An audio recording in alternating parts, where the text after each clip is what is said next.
प्रिय बच्चों, आज हम पेपर फोर्थ एमए पूर्वार्ध हिंदी जो है हिंदी गद्य उपन्यास कहानी एवं अन्य गद्य विधाएं, जिसमें प्रेमचंद का गोदान उपन्यास आपके पाठ्यक्रम में दिया गया है, उस पर हम चर्चा करेंगे। मैं डॉक्टर अशोक कुमार गुप्ता हिंदी विभाग में यहाँ सह आचार्य के पद पर हूँ। और सबसे पहले हम लेखक परिचय को हम आपको बताना चाहेंगे कि प्रेमचंद हिंदी के ऐसे प्रथम कथाकार थे जिन्होंने कथा साहित्य में ही नहीं अपितु संपूर्ण साहित्य की अवधारणा ही बदल दी और पहली बार कहानियों को मानवीय मूल्यों और वैचारिक संघर्ष से इन्होंने जोड़ा। इन्हीं रचनाओं का आधारी गांव का उनका निम्न वर्ग है। इन्होंने सबसे पहले छोटे छोटे किसानों, मजदूरों और साधारण लोगों को ही अपनी रचनाओं का विषय बनाया है। प्रेमचंद का जीवन लगातार संघर्षरत रहा है और ये निरंतर गरीबी से जूझते रहे और इसी कारण उनका जो देहांत है वो 1936 ईस्वी में हो गया। उनका वास्तविक नाम धनपत राय था। इन्होंने भू सामंतों और सामाजिक बुराइयों और देश को गुलाम बनाकर रखने वाले अंग्रेजों से एक साथ कई लड़ाइयां लड़ी है। इन्होंने अपना लेखन पहले उर्दू में शुरू किया था, परंतु बाद में इन्होंने हिंदी को ही अपना कार्यक्षेत्र बना लिया। प्रेमचंद ने लगभग 300 कहानियां और दर्जनों उपन्यास लिखे। उनकी जो कहानियां हैं मानसरोवर के 8 भागों में संकलित है।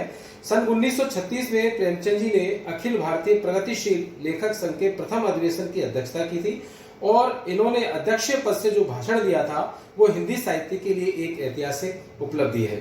दुर्भाग्य से उसी वर्ष उनकी मृत्यु भी हो गई। उनके साहित्य संग्रह में कफन, पूस की रात, ठाकुर का कुआं, बूढ़ी काकी आदि उनकी अनेक विख्यात कहानियां हैं। इनकी कहानियों और उपन्यासों का अनुवाद सभी भारतीय भाषाओं के अलावा रूसी, अंग्रेजी, फ्रेंच आदि कई विदेशी भाषाओं में हो चुका है। गोदान, गवन, कर्मभूमि, कायाकल्प, निर्मला, प्रतिज्ञा, प्रेमाश्रम, मनोरमा, रंगभूमि, वरदान, सेवा सदन, रूठी रानी इनके महत्वपूर्ण उपन्यास है।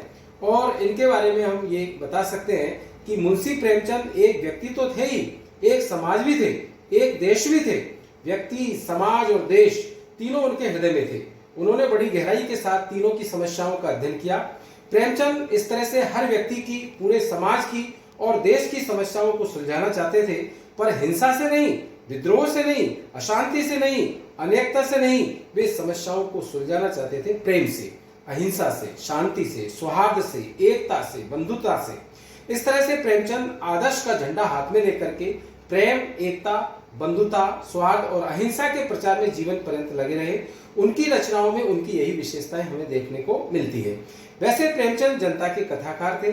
उनकी कृतियों में समाज के सुख दुख, आशा आकांक्षा, उत्थान पतन इत्यादि के सजीव चित्र हमारे हृदय को हमेशा छूते रहेंगे।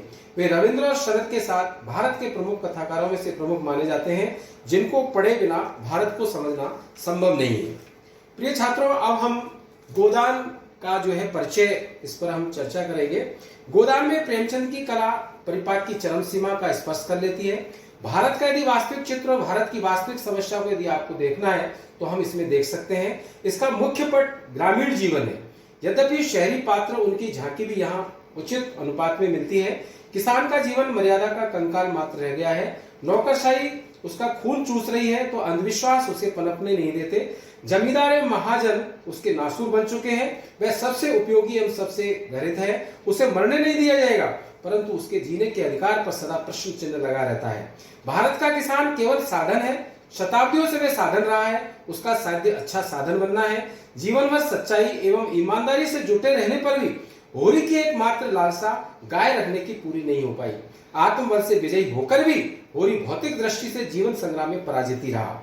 लेखक ने इस पराजय को भी विजय मान लिया है, क्योंकि इसमें आत्मबल की कमी नहीं हो सकी है। जीवन उसका कार्यक्षेत्र है। जो निरंतर कर्मशील रहता है वह पराजित होता ही नहीं। मजदूर स्त्री ने दाता दीन को भी डांट कर कहा, भीख मांगो, तुम जो भिखमंगे की जाति के हो, हम तो मजदूर ठहरे, जहां काम करेंगे वहीं 4 पैसे पाएंगे। इसी तरह से गोबर ने भी वो सुना है और समझा है कि अपना भाग्य खुद बनाना होगा।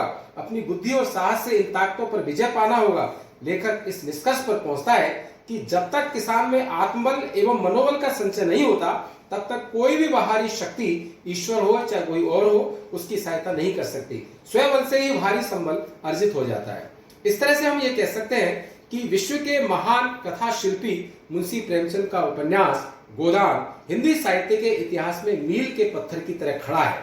गोदान वास्तव में इंसान के संघर्ष में जीवन की महागाथा है। होरी अपनी पत्नी धनिया, पुत्र गोबर तथा सोना व रूपा 2 पुत्रियों के साथ अपने जीवन की गाड़ी हाँक लिए चलता है। संकटों और संघर्ष से जूझता होरी एक दिन लू की भेंट चढ़ गया और मरते समय भी उसके मन में गाय की साथ बनी रही। गोदान की कथा तीखी है, बड़ी तोष है, जिंदगी का जीवंत एक दस्तावेज है जो पाठक के मन को व्यथित कर देता है। अतः बच्चों, अब आप जो प्रश्न करके लाएंगे उसमें एक प्रश्न जो है कि गोदान वास्तव में इंसान के संघर्ष में जीवन की महागाथा है, ये उदाहरण सहित आपको स्पष्ट करना है। आज हम इतना ही पढ़ेंगे। बहुत बहुत धन्यवाद।